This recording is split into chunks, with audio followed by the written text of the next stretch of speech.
बोलिए सच्चिदानंद भगवान की जय।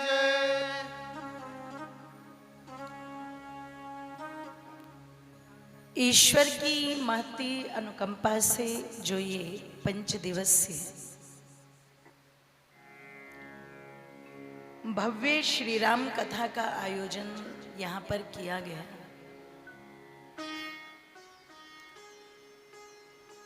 और आज इसका हमारा ये अंतिम दिवस है। ईश्वर की महती कृपा से निर्विघ्न ये हमारा आयोजन संपन्न हो रहा है,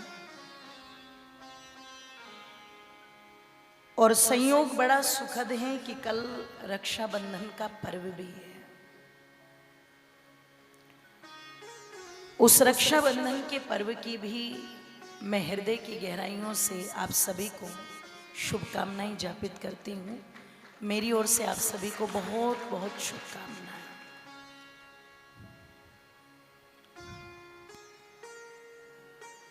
आइए इस पवित्र पावन श्रृंखला में आप लोगों के मध्य में 4 दिनों तक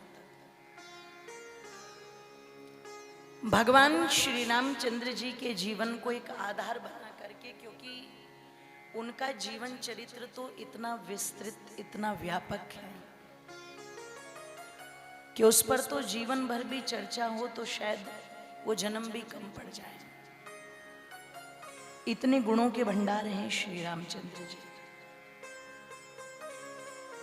और यदि मनुष्य सीखना चाहे तो ये ऐसा अथाह सागर है कि जिसमें जितनी बार आप गोते लगाओगे उतनी बार ही कोई ना कोई मोती चिंतन का, मंथन का अवश्य ही प्राप्त होगा। इसलिए प्रार्थना से ही अपने इस विचार को आरंभ करती हूं कि ये जो हमारे ग्रंथ हैं हमें इन्हें बड़ी श्रद्धा से, निष्ठा से पढ़ना चाहिए, क्योंकि अपने ग्रंथों का जब अध्ययन करोगे तो आपको पता रहेगा कि आपके ग्रंथों में क्या लिखा है और क्यों लिखा है। और अगर हम इन ग्रंथों को पढ़ेंगे नहीं, इन पर चिंतन नहीं होगा, मंथन नहीं होगा, तो हमें क्या पता कि हमारे ग्रंथों में क्या लिखा है। फिर कोई भी आकर के तुम्हें कहेगा कि तुम्हारे रामचंद्र जी ने तो गर्भवती माता सीता को घर से बाहर निकाल दिया था, तुम उत्तर ही नहीं दे पाओगे, क्योंकि तुमने पढ़ा तो है नहीं। तुम्हारे पास कोई उत्तर नहीं होगा। लिविंग रिलेशन का कानून लाते समय जब सुप्रीम कोर्ट के 3 जजों से पूछा गया कि भारत एक संस्कृति प्रधान देश है, यहाँ संस्कारों की बात होती है, योग की बात होती है, लज्जा की बात होती है, शालीनता की बात होती है, ऐसे देश में तुम ऐसा कानून क्यों लागू कर रहे हो जहाँ बिना विवाह के लड़का लड़की एक साथ रहे पति पत्नी की तरह? भारत में तो इस कानून की आवश्यकता नहीं, ये तो परंपराओं से जुड़ा हुआ देश है। तो सुप्रीम कोर्ट के 3 जजों ने तुरंत कहा कि यदि तुम भारत को इतना संस्कृति प्रधान देश मानते हो तो बताओ कृष्ण भारत में है या नहीं? बोले बिल्कुल है। तो बोले जब कृष्ण बिना विवाह के इतनी गोपियों के साथ रह सकते हैं तो फिर ये लड़के और लड़की क्यों नहीं रह सकते? अब एक बात बताना मुझे ईमानदारी के साथ, जिन्होंने जीवन बिता दिया कथा सुनते, और कथा में केवल और केवल सुनाया ही क्या जा रहा है कि इकली घेर लई मधुबन में शाम तूने कैसी ठानी रे, जहां केवल इतनी बात बताई जा रही है कि कृष्ण जी तो गोपियों के साथ रासलीला रचाते थे। इसका मतलब भगवान कृष्ण के जीवन की और कोई उपलब्धि नहीं रही बताने के लिए। और क्या आपने पढ़कर के देखा कि उन गोपियों के साथ में भगवान कृष्ण जी का रिश्ता क्या था? गोपियों का मतलब केवल ये तो नहीं हुआ कि वो सारी महिलाएं एक ही रिश्ते में थी। जिस स्थान पर भगवान कृष्ण को पहुंचाया उसे गोकुल कहा जाता था। और गोकुल नाम इसलिए पड़ा क्योंकि वहां गौओं के पालन करने वाले बहुत थे, तो गौओं का अधिकांश पालन होने के कारण उसे क्या कहा जाता था? गौओं का कुल। और गोकुल में जो पुरुष रहते थे उन्हें गोप कहा जाता था, और गोकुल में जो स्त्रियां रहेंगी उन्हें क्या कहा जाएगा? जोर से बोलो। अब ईमानदारी से और बुद्धि से विचार करना, क्या उन गोपियों में कोई मां नहीं लग सकती? क्या उन गोपियों में किसी के साथ काकी का रिश्ता नहीं हो सकता? क्या उन गोपियों में कोई चाची ताई नहीं लग सकती, दादी नहीं लग सकती, बहन नहीं लग सकती? आप सोचो तो सही, क्या केवल एक ही रिश्ता था पूरे गोकुल में? है जी, आप सोचना। और दूसरी बात, कोई कहे आकर के कि जी वो तो कृष्ण को बहुत प्यार करती थी, तो मुझे एक बात बताना, पड़ोस में छोटे छोटे बच्चे रहते हैं, कभी बच्चे को लेके इसके घर जा रहे हैं, कभी इसके घर जा रहे हैं, कभी इसके घर जा रहे हैं, पता नहीं कितनी बार बताएंगे, बोले जी हमें तो यही नहीं पता कि हमारी माँ क्या है, हमने तो हमेशा ये जो हमारी पड़ोस वाली काकी है ना, हम तो इसकी गोद में खेले, यही हमें खिला देती थी, यही पिला देती थी, यही सुला देती थी, यही नहला लेती थी। अच्छा, क्यों करती होगी वो उसके लिए? अगर वो किसी दूसरे के बच्चे को खिला रही है, पिला रही है, नहला रही है, सुला रही है, क्यों? इसका मतलब उस बालक से प्यार करती है। तो प्यार माँ के रूप में भी हो सकता है, काकी के रूप में भी हो सकता है, बहन के रूप में भी हो सकता है, जरूरी तो नहीं कि एक ही रिश्ता होगा। पर हमने तो नाक की सीध रख रखी है, बस एक ही रिश्ता। स्वामी विवेकानंद जी विदेश चले गए बंधु। एक महिला ने आकर के पूछा, आप कृष्ण को भगवान कहते हैं, योगी कहते हैं, महापुरुष कहते हैं, आपके कृष्ण तो गोपियों को पीछे पीछे घुमाते रहते थे। स्वामी विवेकानंद जी कुछ नहीं बोले और वो आगे की तरफ चल पड़े। उस महिला ने कहा, Swami ji don't do this, आप ऐसा नहीं कर सकते, मैंने कोई प्रश्न किया है, आप संत हैं, महात्मा हैं, तो आप उत्तर दो। स्वामी जी फिर आगे को चल पड़े, और महिला फिर उनके पीछे चल पड़ी। जब वो चली और उसने चिढ़ के बोला, स्वामी जी क्या भारत के सन्यासी ऐसे ही हैं जो किसी प्रश्न का उत्तर ना दे सकते? स्वामी जी ने कहा, तुम मुझसे क्यों जानना चाहती हो, तुम मेरे पीछे क्यों आ रही हो? उस महिला ने कहा, स्वामी जी आप एक सन्यासी हैं, मैं मानती हूं कि आपको बहुत ज्ञान है, आपकी नॉलेज मुझसे बहुत ऊंची है, आपकी योग्यता मुझसे बहुत ऊंची है, आप योग्य हैं, तो मैं तो आपकी उस योग्यता से प्रभावित होकर के आपके पीछे आ रही हूं। बोले बस, जैसे तुम मेरी योग्यता से प्रभावित होकर के मेरे पीछे आ रही हो, तो सोचो भगवान कृष्ण की कितनी योग्यता होगी, मैं तो उनके पैरों की धूल भी नहीं हूं। और जब तुम मुझसे प्रभावित होकर के मेरे पीछे आ सकती हो, तो क्या कृष्ण से प्रभावित होकर के उनके पीछे कोई नहीं चल सकता?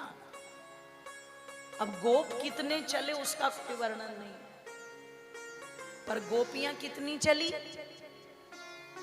उसका वर्णन बड़े विस्तार में सुनाया जाता है। क्यों चली, क्या रिश्ता था, क्यों प्रभावित थी, इसके बारे में नहीं बताएंगे, बस प्रेम पर ही कुल्हाड़ी बजाई हुई है पूरी की पूरी। और बजा दो कुल्हाड़ी पर, समझा तो दो। इतना समय नहीं था, ध्यान रखिएगा लोगों, कि भगवान कृष्ण अपना जीवन भोगवाद में बिताते। और कुरावर वालों एक बात ध्यान रखना, आज भी आपके गांव में भी होगा, जो भोगी प्रवृत्ति का मनुष्य होगा वो कभी योगी हो ही नहीं सकता। और जिसने अपना जीवन योग मार्ग पर लगा दिया, उसके अंदर भोगवाद के लक्षण कभी आपको नजर, जोर से बोलो, आए। सीधा सा सिद्धांत है। अब ये आप पर निर्भर करता है, अगर आप भगवान कृष्ण को कहते हो वो योगी थे, तो सीधा सा सिद्धांत है, योगी महापुरुष कभी भी भोगी, और जो भोगी होगा वो कभी योगी। अब आप देखो, आप किस कृष्ण को मानना चाहते हैं? अगर भोगी कृष्ण को मानते हो तो सुप्रीम कोर्ट के जजों का कोई उत्तर तुम्हारे पास नहीं। लेकिन यदि तुम योगी मानते हो, यदि तुम ऋषि दयानंद जी का चश्मा आंखों पर रख करके और एक बार इन शब्दों को पढ़ लो कि भगवान कृष्ण का जीवन महाभारत में अति उत्तम आप्त पुरुषों के सदृश है, जिन्होंने जन्म से लेकर के अंत तक एक भी गलत काम अपने जीवन में कभी नहीं किया। इतने सुंदर शब्द। ऋषि दयानंद जी नहीं कहते कि कृष्ण माखन चोर थे, वो नहीं कहते कि वो कपड़े उठा के भागते थे, वो नहीं कहते थे कि वो भोगी थे। बस ये तो गलती उनसे हो गई जिन्होंने दयानंद का लेबल तो चिपका लिया कुर्ते पर दयानंद की भाषा को आम जनता में रखना ही नहीं आया, सींग से सींग भिड़ा दिए।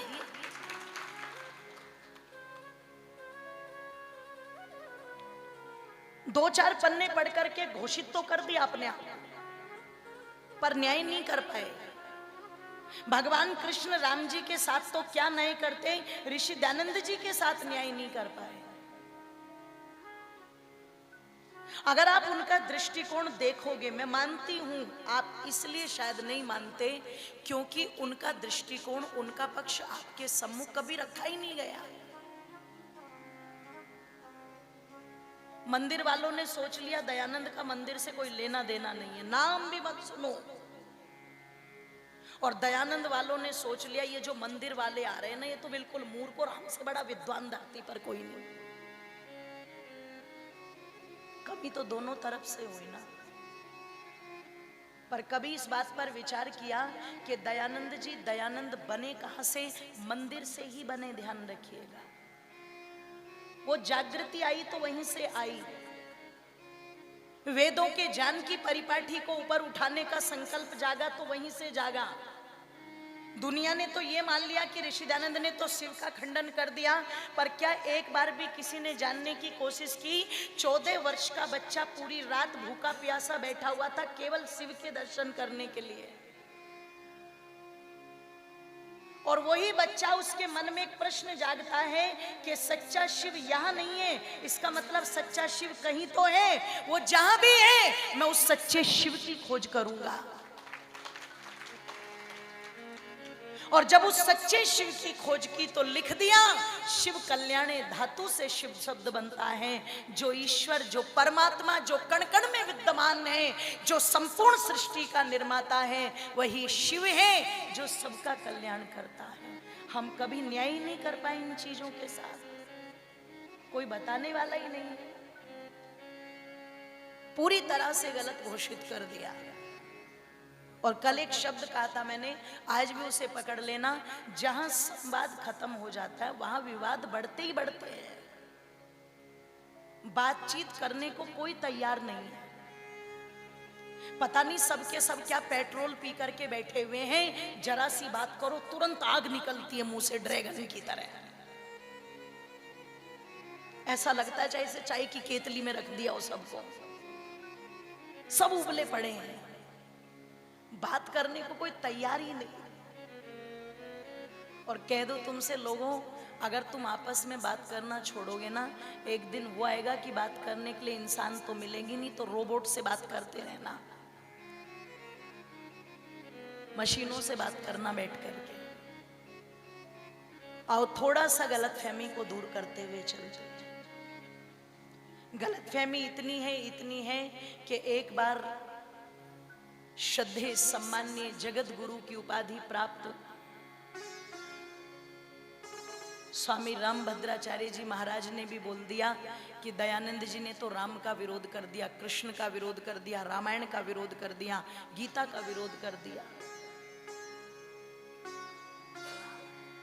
निवेदन कर दूं, दूसरे ही दिन एक बात कही थी कि आप सबके लिए पूजनीय हैं, हमारे लिए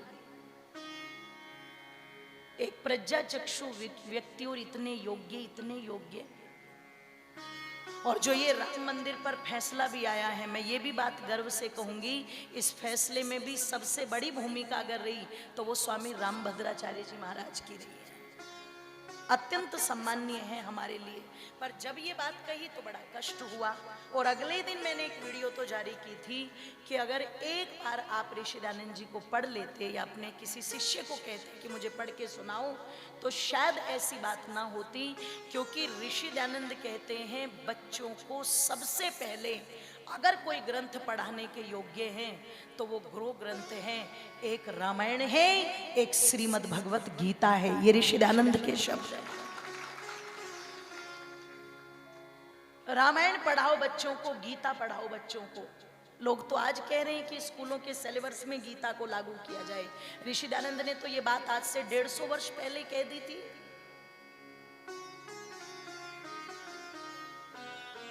जो लोग ये मान लेते हैं कि आर्य समाज वालों ने राम का खंडन कर दिया, कृष्ण का खंडन कर दिया, तो मैं निवेदन आप लोगों के मध्य में कर दूं, ये बहुत बड़ी गलत फहमी है। भगवान कृष्ण के लिए शब्द है ऋषि दयानंद के कि उन्होंने जन्म से लेकर के मृत्यु पर्यंत एक भी गलत काम नहीं किया। अब अगर वो कृष्ण से द्वेष रखते तो क्या ऐसे शब्द लिखते? बस अंतर थोड़ा सा समझने का है, और वो क्या कि एक व्यक्ति कहता है मैं केवल चित्र की पूजा करूंगा, पर ऋषि दयानंद कहते हैं जब तक हम चरित्र को नहीं पूजेंगे तब तक कल्याण नहीं होगा। क्योंकि चित्र की पूजा करके हम क्या सोचते हैं कि बस मेरी तो इतने में इतिश्री हो गई, बुराइयों में लिप्त हैं। अब जैसे आपने देखा होगा श्रावण मास चल रहा है, बोले जी श्रावण मास में तो मैं अंडों की तरफ देखता भी नहीं, और जैसे ही श्रावण जाएगा अंडों से काम थोड़ी चलेगा, बोले चिकन तंदूरी ला जल्दी।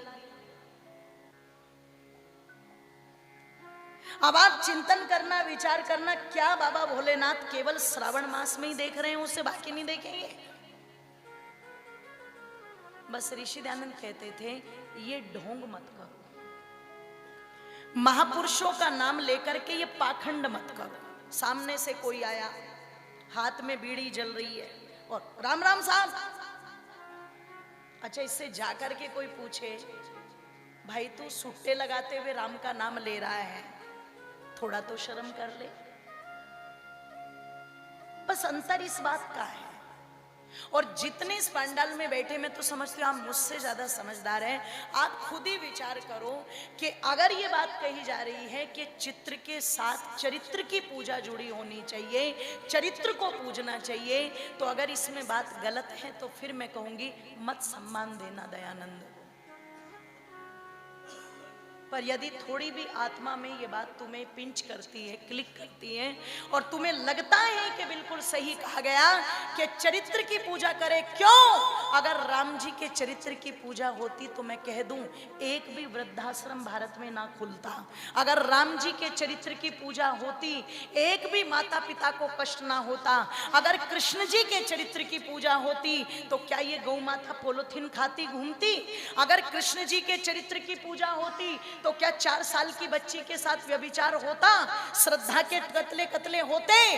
अगर सच्चे अर्थ में राम और कृष्ण की पूजा होती तो सच कह दो लोगों, ये देश कभी गुलाम होने वाला नहीं था। ध्यान रखिए, गुलाम होने का कारण ये यही रहा। गुलाम होने का कारण ही यही रहा कि हमने नाम लेके अपने महापुरुषों को बदनाम किया। अजगर करे न चाकरी, पंछी करे न काम, और दास मलूका कह गए सबके दाता।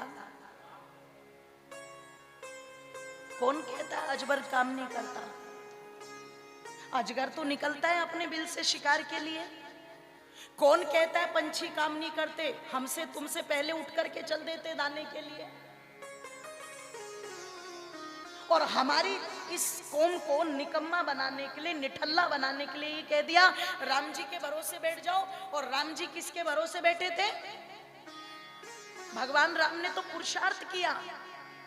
राजा के बेटे होते हुए आधे से भी ज्यादा जीवन तो जंगलों में बिता दिया अपना।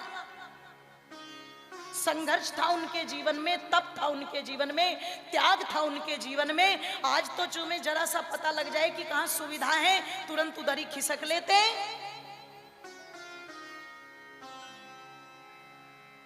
25 साल के नौजवान नीचे पालती मार के नहीं बैठ सकते। और देख लो 70 साल के बूढ़े नीचे बैठे, 16-16, 18-18 साल के कुर्सियों पर टंगे हुए बैठे। इनके घुटनों के ग्रीस पहले खत्म हो गए। 60 साल की उम्र में तो इन्हें व्हील चेयर पे ही ले जाना पड़ेगा।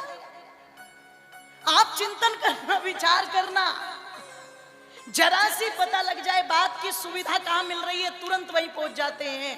और आप चिंतन करना, जिस समय भगवती सीता जी को उठाया गया, अपहरण किया रावण ने, क्या रामचंद्र जी भरत को एक पत्र लिख करके सेना नहीं बुला सकते थे?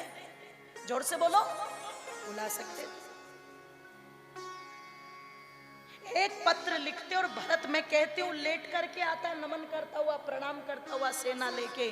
पर सेना तो छोड़ो, एक व्यक्ति तो छोड़ो, भरत तक को भी इत्तला नहीं किया गया, उसको भी नहीं बताया गया कि हमारे साथ क्या चल रहा है। जंगल में खड़े हैं, जंगल में कोई जीपीएस नहीं है उनके पास, कोई एरोप्लेन नहीं है उनके पास, रावण की तरह पुष्पक विमान नहीं था। विभीषण भी रोया था युद्ध के मैदान में देख करके। और क्यों रोया था? कि रावण रथी विरथ रघुवीरा, हो देख विभीषण भयो अधीरा। राम बोलो राम, बोलो राम, बोलो राम, राम राम बोलो राम, बोलो राम, बोलो राम, ओ बोलो राम, बोलो राम, ओ बोलो राम, बोलो राम। कोई सुविधा नहीं, न कोई विमान, न कोई जीपीएस, न कोई बहुत बड़ी सेना, कोई साथ में नहीं है। विपरीत परिस्थिति है, पर विपरीत परिस्थितियों को भी अनुकूल बनाया, वहीं से सेना तैयार की। और जिसके साथ सेना तैयार की, उसे भी ये नहीं कहा कि पहले तू मेरी मदद करना, पहले मैं तेरी सहायता करूंगा। जो कमजोर था, जो दुर्बल था, पहले उसे सक्षम बनाया और फिर उस सक्षम को लेकर के रावण जैसे आताताई का वध किया। इसका मतलब इतना स्वाभिमान भी है कि 14 वर्ष वनवास भी साथ चलेगा और युद्ध भी साथ चलेगा, दोनों के साथ कोई समझौता नहीं। आज तो समझौतावादी है, आज तो बच्चे पिता की प्रतीक्षा भी नहीं करते। अगर उन्हें लग रहा है कि बाप जमीन नाम नहीं कर रहा है तो कनपटी पर बंदूक रख देते हैं। बोले मुंह में दांत नहीं, पेट में आंत नहीं, मर जाएगा तो फिर कौन करेगा बंटवारा, जल्दी नाम कर जमीन। विचार करना, चिंतन करना। बस अंतर यही था, यही चाहते थे ऋषिदानंद कि राम कृष्ण के आदर्शों पर भारत के लोग चलेंगे तो ये जितनी भी कुरीतियां हैं, पाखंड है, अंधविश्वास है। जैसे कुरीति चली, कुरीति क्या थी? सती प्रथा की, सब जानते होंगे। पति के मरने पर पत्नी को जीवित चिता में जला देते थे और उसे नाम दिया हुआ था सती धर्म का। क्या नाम दिया था जी? अच्छा, पत्नी अगर मर जाए तो पति ढोल बजा के नाचता था। क्यों? अगले दिन फिर घोड़ी चढ़ जाएगा, फिर ढोल बज जाएगा इसके नाम का। लेकिन अगर पति की मृत्यु हो जाए तो पत्नी को जीवित उसके साथ चिता में जला देते थे। क्यों? क्योंकि बोले ये सती धर्म है। अच्छा, एक बात बताना लोगों, अगर सती धर्म हमारे देश में पहले से था तो दशरथ जी की मृत्यु पर कौशल्या माता सती क्यों नहीं हुई? कैकेयी जी सती क्यों नहीं हुई? सुमित्रा जी सती क्यों नहीं हुई? आप चिंतन करना मेरी माताओं बंधुओं, अगर सती धर्म हमारे देश में था तो मेघनाथ के मरने पर सुलोचना सती क्यों नहीं हुई? बाली के मरने पर तारा सती क्यों नहीं हुई? सोचो आप। इसका मतलब सती धर्म पहले से नहीं था, चलाया गया, बाद में चलाया गया और इसे धर्म का नाम दे दिया। अब ऋषिदानंद जैसे सन्यासी आकर के अगर उसका विरोध कर रहे हैं कि सती धर्म बंद करो, तो बताओ कौन सी भूल थी? आज तुम कहते हो हम अपनी बेटियों को खूब पढ़ाएंगे, पढ़ा रहे हो कि नहीं पढ़ा रहे? किस किस की बेटियां पढ़ रही हैं, जरा हाथ उठाना। बीच वालों की बेटियां नहीं है क्या? ज्यादा बेटे होते हैं क्या कुरावर में? है जी? हाँ, तो यही तो पूछ रही हूँ, और क्या पूछ रही हूँ। ये तो सारे ऐसे बैठे हैं जैसे 16 साल के कुआरे बैठे हो, सारे के सारे हाँ नहीं कर रहे, ना नहीं कर रहे। बोलिए सत्य सनातन वैदिक धर्म की धन्यवाद। और मेरी माता बंधुओं में निवेदन कर रही थी, आज आप सब चाहते हैं बेटियां खूब पढ़ें, बेटियां खूब आगे बढ़े, सब पढ़ा रहे हैं, बेटियों को पढ़ाना भी चाहिए, लेकिन क्या मेरी माता तुम बताना, क्या ये बेटियों की शिक्षा के लिए जो आज माहौल है, आज वातावरण है, क्या पहले भी ऐसा ही था? है जी? बिल्कुल नहीं था, बिल्कुल नहीं था। क्या बोलते थे, तुझे कहीं नहीं पढ़ लिख करके कलेक्टर बनना, 2-4 पढ़ ली इतना भी काफी है, बस गिनती आनी चाहिए, क्योंकि रोटियां गिन के बना देना बस, ये कहा जाता था। पर अगर आप देखेंगे इतिहास के पन्नों में झांक करके, स्त्री शिक्षा के सबसे बड़े समर्थक कौन, सर्च करना आप गूगल पर, और जब गूगल पर आप सर्च करोगे कि स्त्री शिक्षा के सबसे बड़े प्रबल समर्थक कौन रहे, तो वहां नाम निकल के आएगा युग प्रवर्तक महर्षि दयानंद। बताओ क्या गलत किया, क्या गलत किया? मेरी मातो बुरा मत मानना, स्त्रियों को तो चौपाल पर बैठने तक का भी अधिकार नहीं था। इन्हें तो शूद्रा बताते थे, अपवित्र बताते थे। तब ऋषि दयानंद ने कहा था कि सुनो, जिसे तुम अपवित्र बता रहे हो, शूद्रा बता रहे हो, तुम्हें जन्म देने वाली यही है, और केवल तुम्हें नहीं, जितने भी ऋषियों को पूजते हो उन्हें भी जन्म देने वाली यही है। जिस राम को पूजते हो उसे भी जन्म देने वाली माँ है, कृष्ण जी को भी जन्म देने वाली माँ है। स्त्री है तो भगवान की सृष्टि है, अगर स्त्री ना हो तो परमात्मा की भी सृष्टि भी नहीं है। इसलिए परमात्मा के बाद अगर कोई पूज्य है तो वो माँ पूज्य है, ध्यान रखिए। ये ऋषि दयानंद के कार्य है लोगों। अगर तुम्हें लगता है कि ऋषि दयानंद ने ये काम गलत किए तो जितना चाहे विरोध करना फिर, और अगर तुम्हें लगता है कि ये काम ऋषि दयानंद ने बहुत अच्छे किए तो मैं तो कहूंगी हर घर के अंदर एक ऋषि दयानंद का चित्र तो जरूर होना चाहिए, जरूर। महापुरुषों में कोई मतभेद नहीं होता मातो बंधु। और रही बात थोड़ी बहुत विरोध की, तो थोड़ा बहुत विरोध तो ध्यान रखिएगा शंकराचार्य और मंडन मिश्र में भी था। थोड़ा बहुत विरोध तो आज के जितने भी हमारे सन्यासी टीवी पर डिबेट करते आके बोलो, विरोध मिलता है कि नहीं मिलता है? निरंजनी अखाड़ों का विरोध अलग मिलेगा, जूना अखाड़े का विरोध जोर से बोलो अलग मिलेगा। ये तो तुमने कुंभ में ही देख लिया होगा, एक अखाड़ा ममता कुलकर्णी को मंडलेश्वर बना रहा है और दूसरा कह रहा है इसे जूते मारो, ये कहां की मंडलेश्वर है? थोड़ा बहुत विरोध तो सब में है, थोड़ा बहुत विरोध तो ध्यान रखना घर में भी मिलेगा, और थोड़ा बहुत विरोध तो मैं कहती हूं तुम एक साथ दो चीजें विपरीत दिशा की खा लो, वो भी पेट में जाते ही तुरंत विरोध कर देंगी। कर देंगी कि नहीं कर देंगी बोलो? वो भी कर देंगी। इतना विरोध तो होना भी चाहिए ताकि पता तो लगे कि कौन कितने पानी में है, लेकिन जो मूल विरोध है वो नहीं है, कहीं भी नहीं। इसलिए ऋषि दयानंद जी को शत्रु मत मानना, उन्हें वो हितैषी मानना कि जिस श्रृंखला में मेरी माताओं वो महापुरुष खड़े हैं ना जिन्होंने सनातन की रक्षा की, उसी में अगर एक नाम बहुत ऊंचाइयों पर आता है तो वो महर्षि दयानंद का आता है, उनका आता है। पूरे समर्थक थे भगवान राम के, प्रबल समर्थक थे भगवान कृष्ण के, प्रबल समर्थक थे महावीर हनुमान के। अरे पूना प्रवचन के अंदर भगवान शिव की चर्चा करते हैं कि शिव तो एक योगी है, और आप उस योगी के चरित्र पर लांछन लगाओ कि वो तो भांग पीते, वो तो नशे में धुत रहते हैं। हिंदू जाति, ये तुम अपने ही पतन का खड्डा खोद रही हो, ये समझाते ऋषि।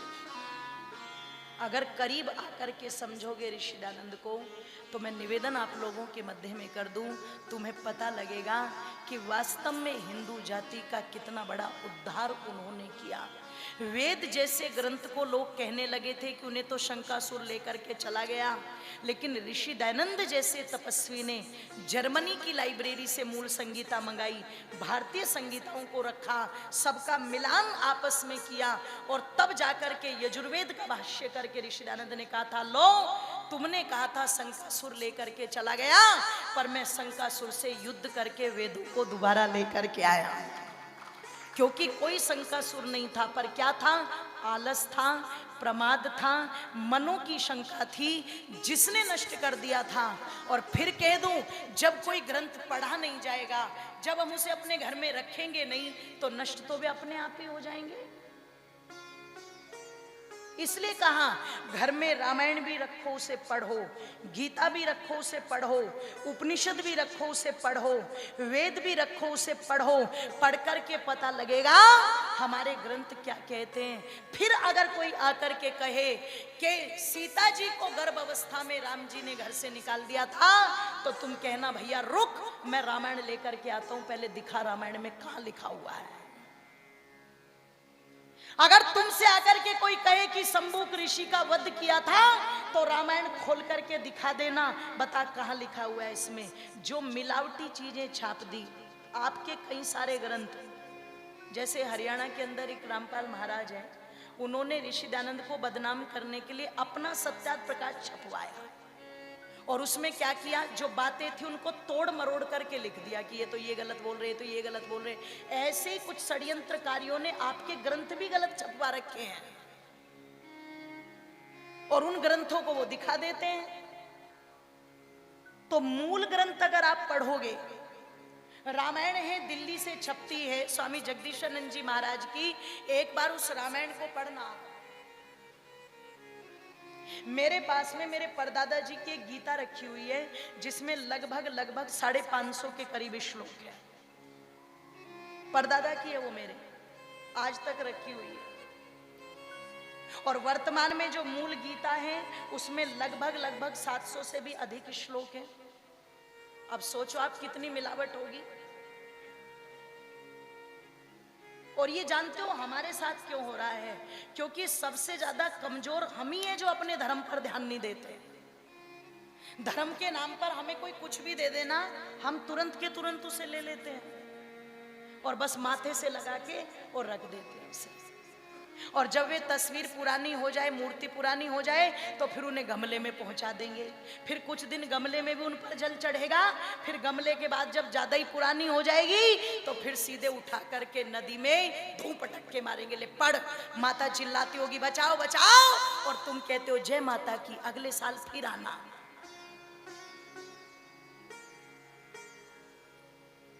बस ये मजाक जो बना, इस मजाक से ऋषि दयानंद को कष्ट होता था, इससे उन्हें पीड़ा होती थी, इससे उन्हें दुख होता था। उन्हें दुख होता था कि जो व्यक्ति भगवान का नाम ले, वो अंदर बाहर से एक होना चाहिए, मनसा वाचा कर्मणा, उसमें कोई भेद होना, जोर से बोलो। पर जो राम जी का नाम भी ले रहा है और झूठ भी जम के बोल रहा है, जो कृष्ण जी का नाम ले रहा है और छल भी कर रहा है, कपट भी कर रहा है, बस ऋषि दयानंद को दुख था इसी बात का। इसलिए चाहते थे ऋषि दयानंद, हिंदू जाति का सुधार होना चाहिए,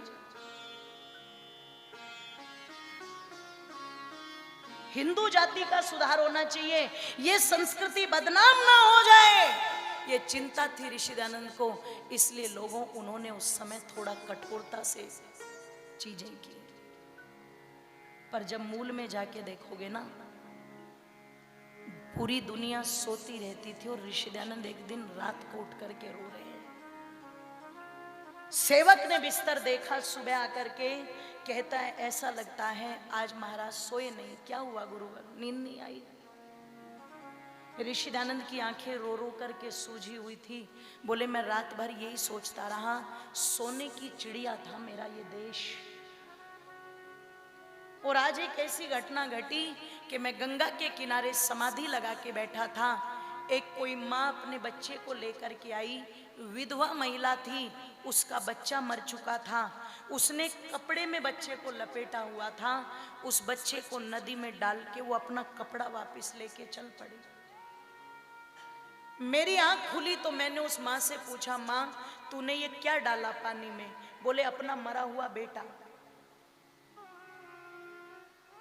मैंने उससे फिर कहा, कैसी निर्दयी माँ हो, मरे हुए बेटे को नदी में डाल करके चल दी, एक छोटा सा कपड़ा भी नहीं उसे दे पाई, वो भी लेके चल दी।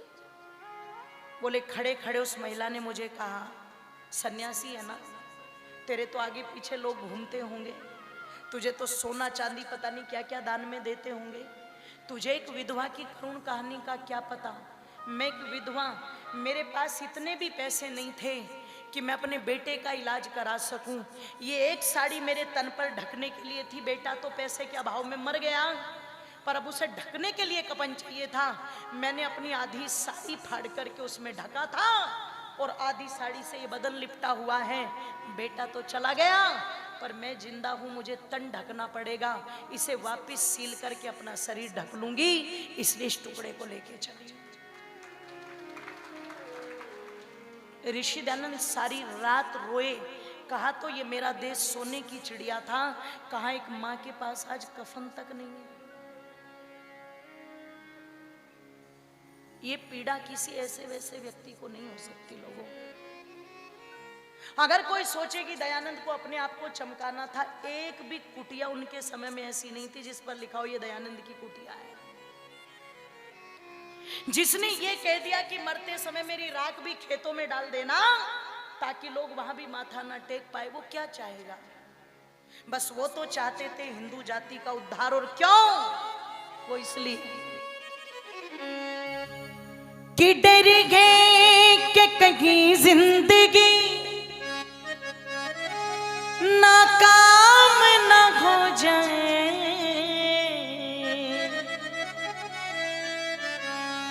कि डर गए कि कहीं जिंदगी नाकाम ना हो जाए।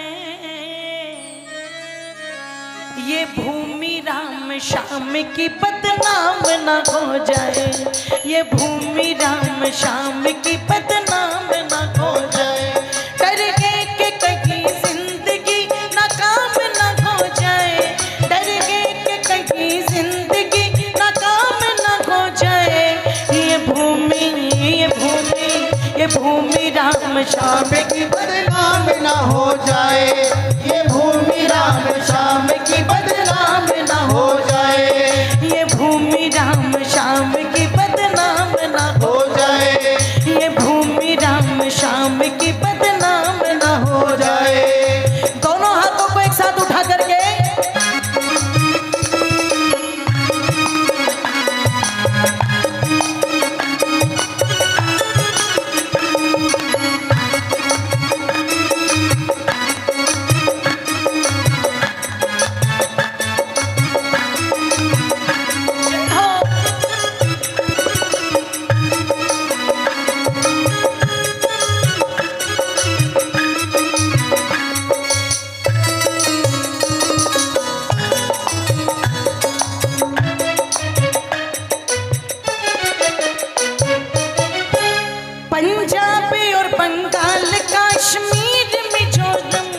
कश्मीर मिजोरम, पंजाब और बंगाल, कश्मीर मिजोरम, कश्मीर मिजोरम, हर एक प्रांत ही कहीं, हर एक प्रांत ही कहीं आसाम न हो जाए। ये भूमि राम श्याम की बदनाम न हो जाए, ये भूमि राम श्याम की बदनाम ना हो जाए। डर गए कि कहीं जिंदगी नाकाम ना हो जाए, ये भूमि राम श्याम की बदनाम ना हो जाए, ये भूमि राम श्याम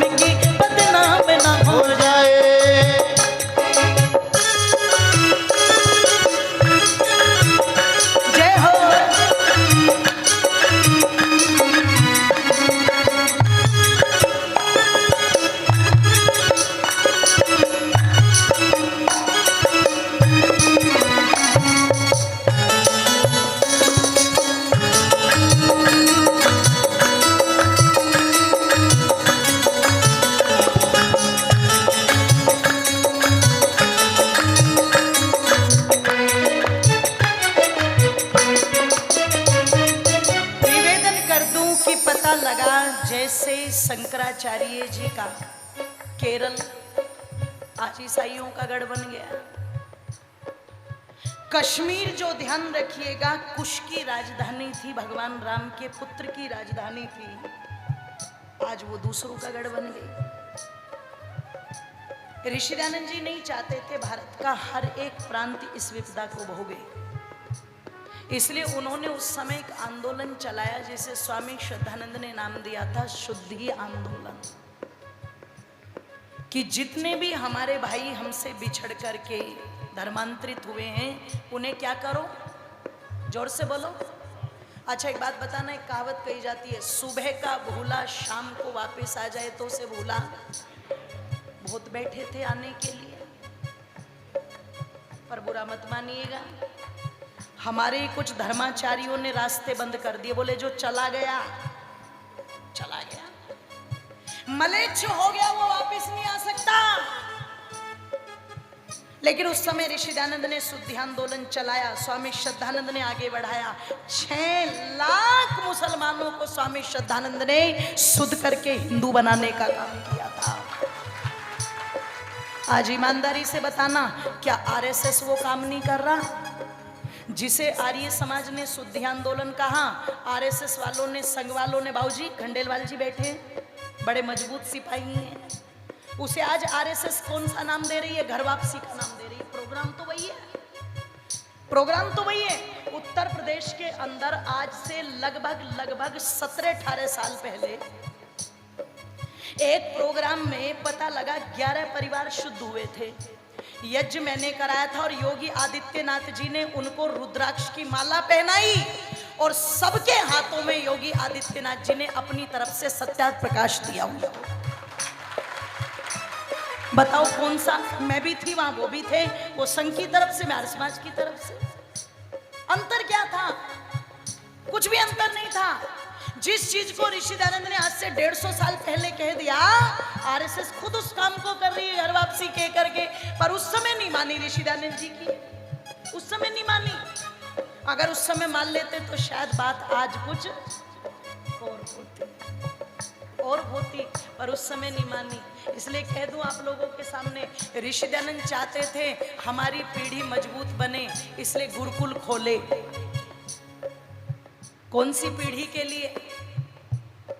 उस पीढ़ी के लिए जिसका खान पान दूषित है, आज विचार व्यवहार दूषित है, उसे मजबूत बनाना चाहते थे ऋषि दयानंद जी, इसलिए गुरुकुलों की स्थापना की। पर वो पीढ़ी क्या हो गई? छाता लगा के निकले हैं बाबूजी रात में, बाबूजी रात में छाता लगा के निकले हैं,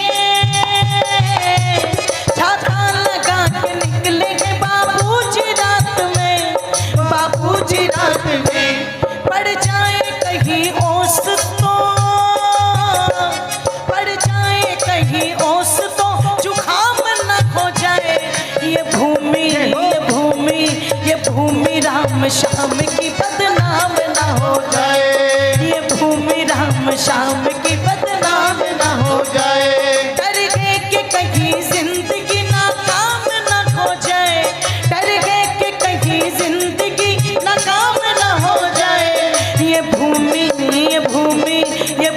राम श्याम की बदनाम ना हो जाए, ये भूमि राम श्याम की बदनाम ना हो जाए।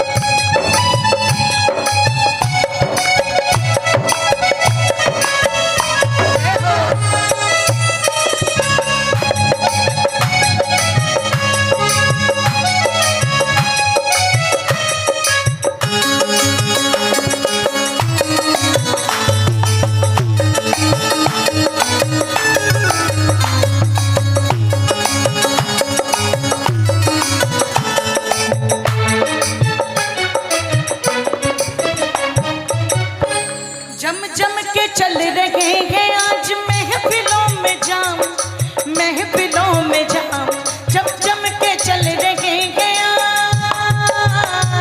जम जम के चल रहे हैं आज महफिलों में जाम, महफिलों में जाम। तेरी सारी मशीनरी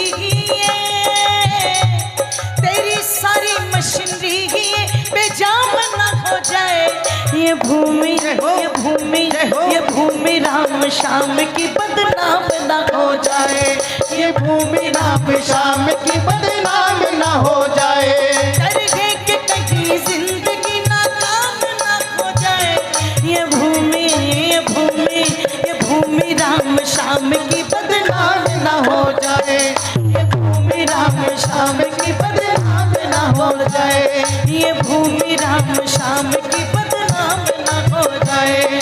ये भूमि राम श्याम की बदनाम ना हो जाए। दोनों हाथों को उठा करके एक साथ सभी ताली बजाएंगे।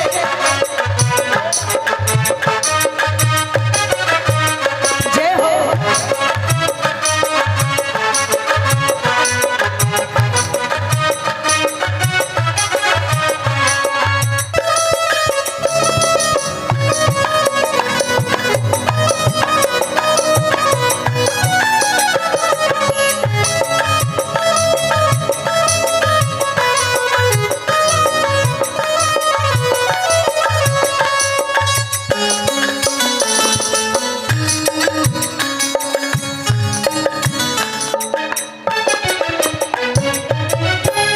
बादाम के तो नाम को सुनेगी पीढ़ियां और चलेंगी पीढ़ियां। बादाम के तो नाम को, बादाम के तो नाम को सुनेगी पीढ़ियां और चलेंगी पीढ़ियां। ये मूंगफली ये मूंगफली ये मूंगफली ही कहीं बादाम ना हो जाए। ये भूमि ये भूमि ये भूमि राम श्याम की बदनाम ना हो जाए। ये भूमि राम श्याम की बदनाम ना हो जाए। डरगे कि कहीं जिंदगी नाकाम ना हो जाए। ये भूमि ये भूमि ये भूमि राम श्याम की बदनाम ना हो जाए। ये भूमि राम श्याम की बदनाम ना हो जाए।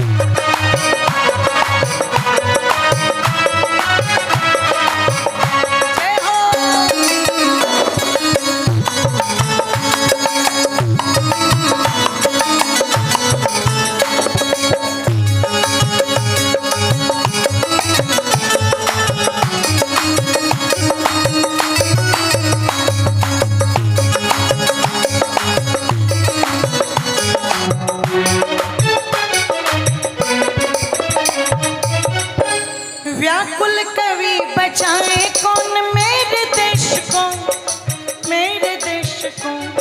व्याकुल कवि बचाए कौन, व्याकुल कवि बचाए कौन मेरे देश को, मेरे देश को। ये थोड़ा सा ये थोड़ा सा ये थोड़ा सा बुखार ही श्री सामना हो जाए। ये भूमि ये भूमि ये भूमि राम श्याम की बदनाम ना हो जाए।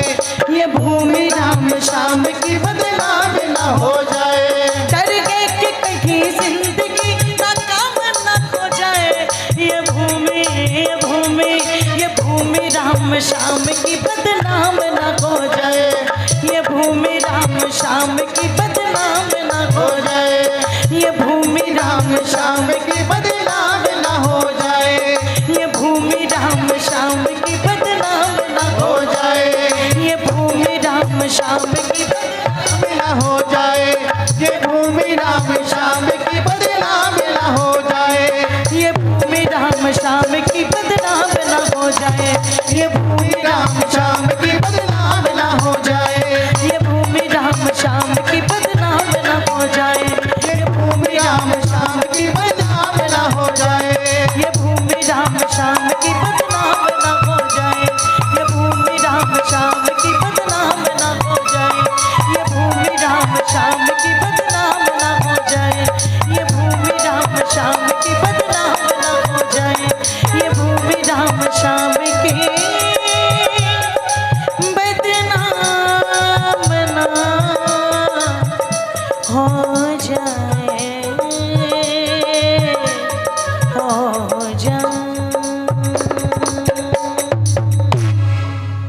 बोलिए श्री रामचंद्र भगवान की। जय। बस ये डर है कि ये भूमि राम श्याम की, बोलो, बदनाम ना हो जाए, इसलिए संस्कारों की बात की, इसलिए परिवारों की बात की, इसलिए शुद्ध विचारों की बात की, इसलिए व्यवहार भानु से व्यवहारों की बात की, नीति भी दी, रीति भी दी, विधि भी दी, निधि भी दी, सब कुछ देने का प्रयत्न किया, बस इसीलिए कि ये भूमि राम श्याम की बदनाम ना हो जाए। कुछ भी अलग उद्देश्य नहीं था लोगों। ओ मेरी माताओं बंधुओं, निवेदन कर दूं आप लोगों के मध्य में, क्या आज आवश्यकता नहीं है कि हमारे परिवारों के अंदर ऐसी संतानें हो, हमारे परिवारों का वातावरण ऐसा हो? क्या आज आवश्यकता नहीं है हम आचार विचार व्यवहार से शुद्ध हो? चाहिए क्या? स्वर्ग की बात की जाती है। कल मैंने एक बात कही थी, स्वर्ग भी यही है, नरक भी यही है। जहां सुख विशेष की समस्त सामग्री साधन उपलब्ध है वही स्वर्ग है, जहां दुख विशेष की समस्त सामग्री साधन उपलब्ध है वही नरक है। चाहते तो सब स्वर्ग है, पर बनाने की कोशिश कौन कर रहा है? सोचो। स्वर्ग बनाने के लिए बहुत जरूरी है परिवारों में प्यार प्रेम रहे, एकता रहे, बहुत जरूरी है। और मेरी मातो, जब हम रामायण की बात करते हैं तो विशेष रूप से तो उसमें तो आता ही यही है। ये विसिल बंद कर दीजिए भैया।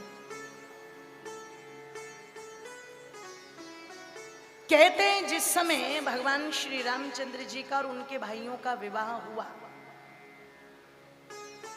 और वो सारी घटना हुई, परशुराम जी का आना और उनके अभिमान को भगवान श्री रामचंद्र जी ने चकनाचूर कर दिया।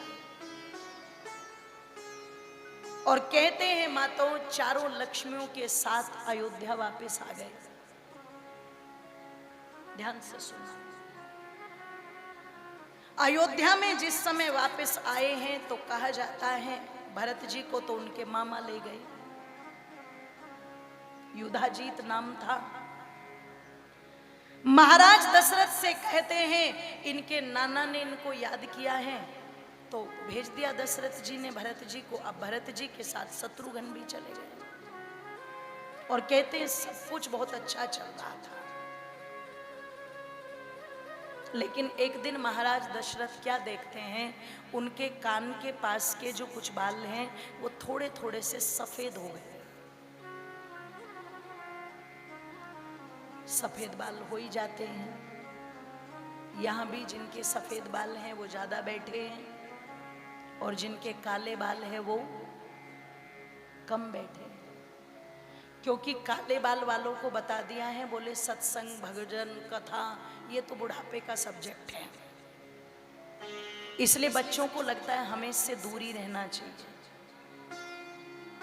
युवा पीढ़ी को लगता है हमें इससे दूरी रहना चाहिए, पर युवा पीढ़ी ये नहीं समझ पा रही है कि बचपन के संस्कार ही तो बचपन तक चलेंगे। अगर बचपन में संस्कार उत्तम हैं, अच्छे हैं, तो ही तो बचपन सुधर पाएगा। इधर बातचीत ज्यादा चल रही है, इसको बंद कर लीजिए, या तो मैं माइक बंद कर दूं या ये लोग चुप हो जाए। इधर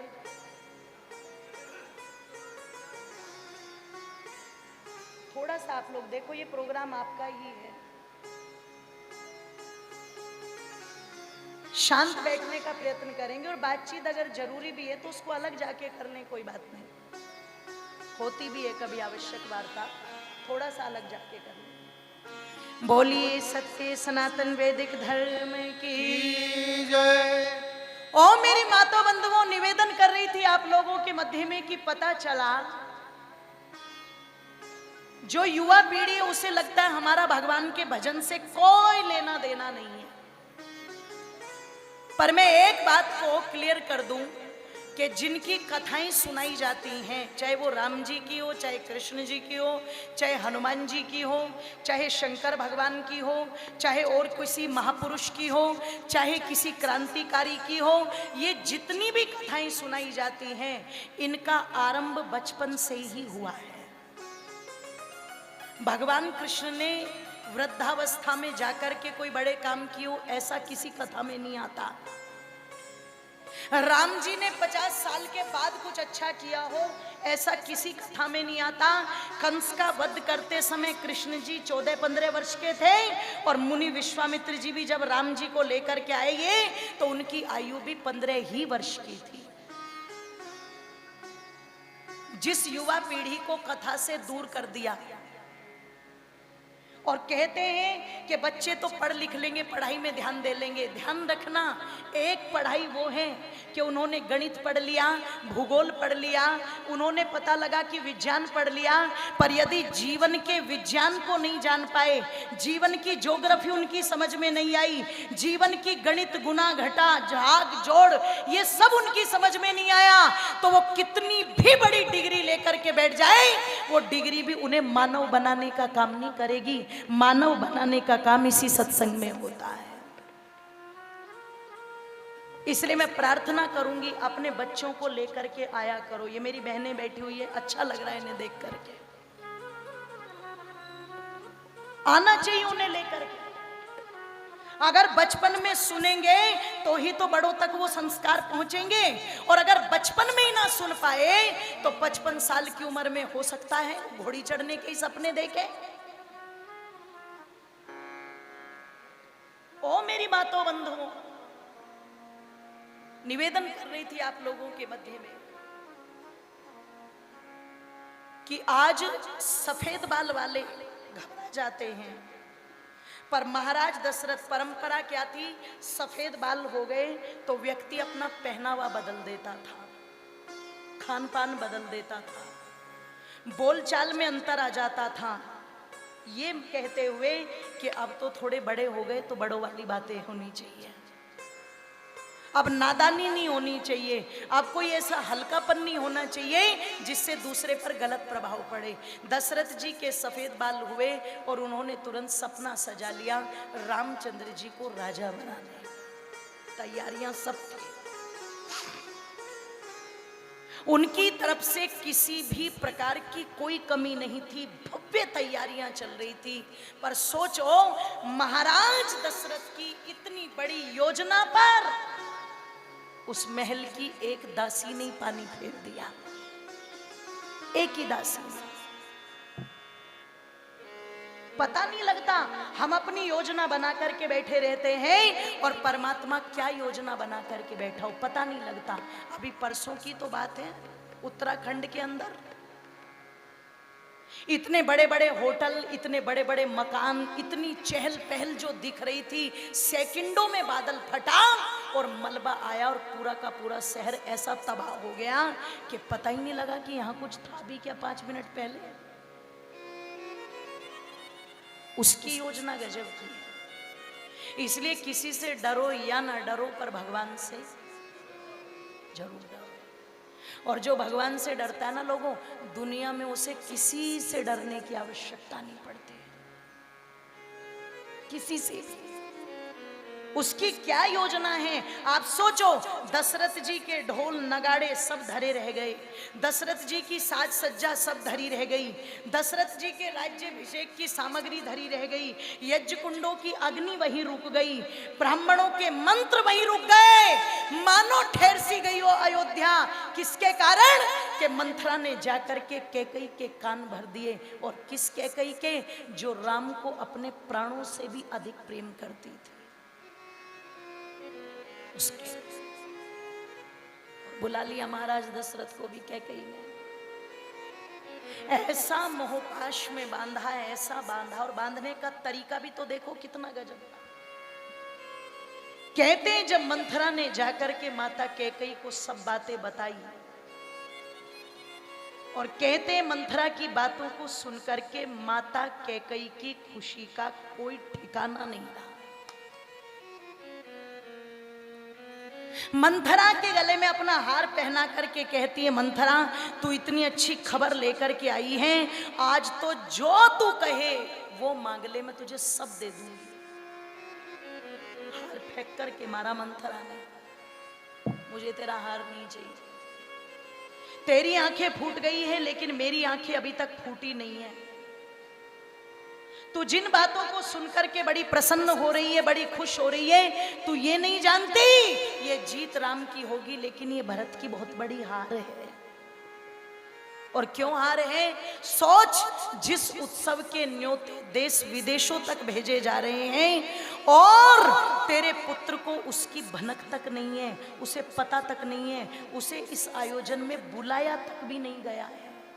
अब इससे एक बात तो पता लगती है, घर में जब भी कोई निर्णय हो तो सबके बीच में बता करके होना चाहिए। दशरथ जी की तरह अकेले अकेले करने की कोशिश करोगे तो घर में दीवारें खींचेंगी जरूर।